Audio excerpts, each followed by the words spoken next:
pour la mémoire du cardinal Émile Bayenda, aujourd'hui d'ailleurs, ce jour, le 27 mars, où il a été mis en terre et saintement déposé dans la crypte de la cathédrale de Brazzaville, je dis merci à ce saint qui a toujours été bienveillant avec moi, en intercédant auprès de notre Seigneur Jésus-Christ, qui m'a toujours préservé, parce que je suis un homme qui n'a jamais volé, menti et tué pour être ce que je suis. Chez moi, le portrait du cardinal n'est pas simplement un décor de plateau pour paraître.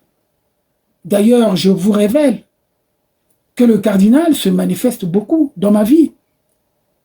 Voici un exemple significatif. Ce calendrier que vous voyez. Ce calendrier affiché que j'ai fait avec mon frère et ami d'enfance, le neveu direct du cardinal Émile Bayenda, Amédée Miexi. Nous avons imprimé en décembre 1996 ce calendrier de 16 pages, retraçant en résumé la vie et l'œuvre de ce saint homme. Lorsque nous avons mentionné 1977, 1997, comme vous le voyez d'ailleurs à l'écran, année Émile Cardinal Bayenda, 20 ans avec Émile Bayenda, pour la cause de béatification et de canonisation du serviteur de Dieu, nous avons été surpris au tirage à l'imprimerie de ce calendrier document. Lui-même a bloqué à la première page l'année 1997, comme vous le voyez, comme je vous le montre à l'écran. Ce calendrier document qui avait été consacré au cardinal Émile Bayenda en 1997. Et vous voyez le point de miracle. 1977, 20 ans avec Émile Cardinal Bayenda. Et nous avons mis à gauche 1977 et à droite, on avait mis justement 1997, mais à l'impression, le 97 n'est pas sorti. C'est donc une indication du cardinal pour montrer que ce n'était pas son année, cardinal Émile Bayenda, parce qu'effectivement, une guerre devait se déclencher au Congo en juin 1997. Et d'ailleurs, il a signifié même dans ce calendrier, vous voyez bien donc en janvier 1997, c'est mentionné. Et février 1997 également, c'est mentionné. Mars 1997 également, comme vous le voyez. Mars 1997 est bien imprimé. Avril 1997 également est bien imprimé.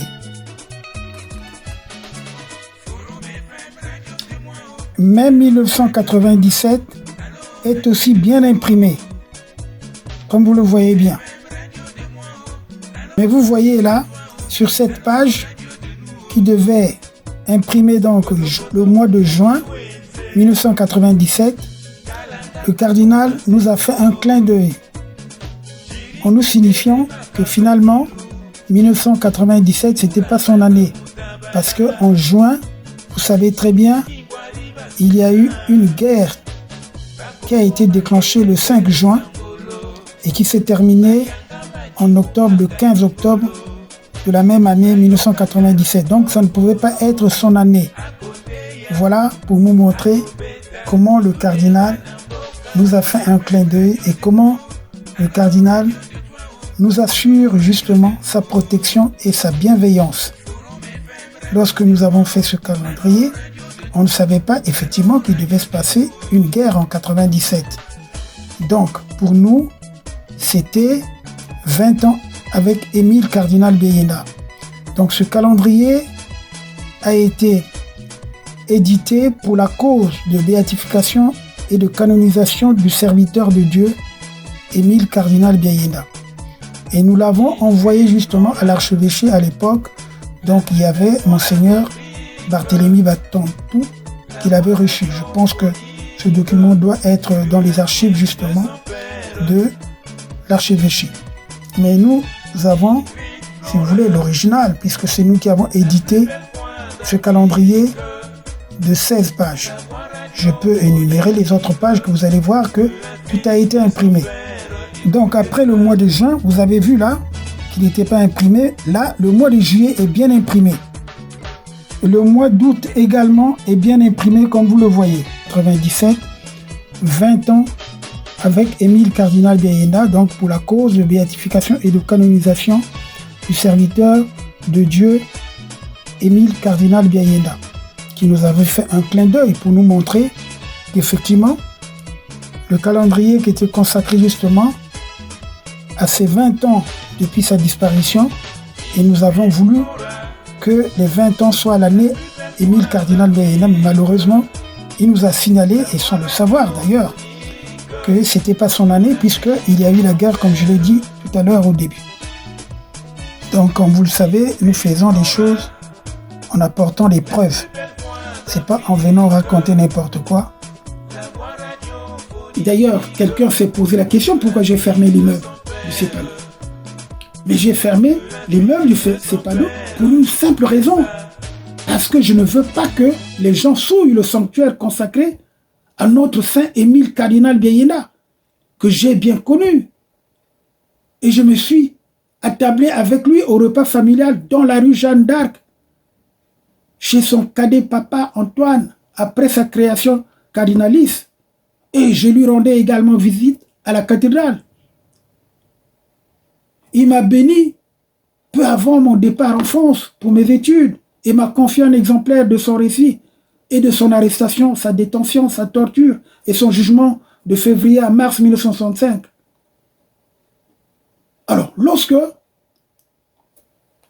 je protège ce sanctuaire, et d'ailleurs, le général Ngolondele, bon, peut-être pas le général Mokoko qui est en prison, ils peuvent témoigner de l'impression qu'ils ont eue en voyant ce lieu de méditation que je vous montre d'ailleurs lors de l'inauguration. Jusqu'à quand continuerez-vous à chuchoter contre moi sur tous ces mensonges? Toutes les affaires fabriquées dans vos maisons par haine et de monteurs téléguidés par le régime corrompu et corrupteur. Pourquoi cherchez-vous toujours le mensonge, la désinformation, les fake news pour mener votre combat et continuer la résistance contre une tyrannie féroce dans notre pays?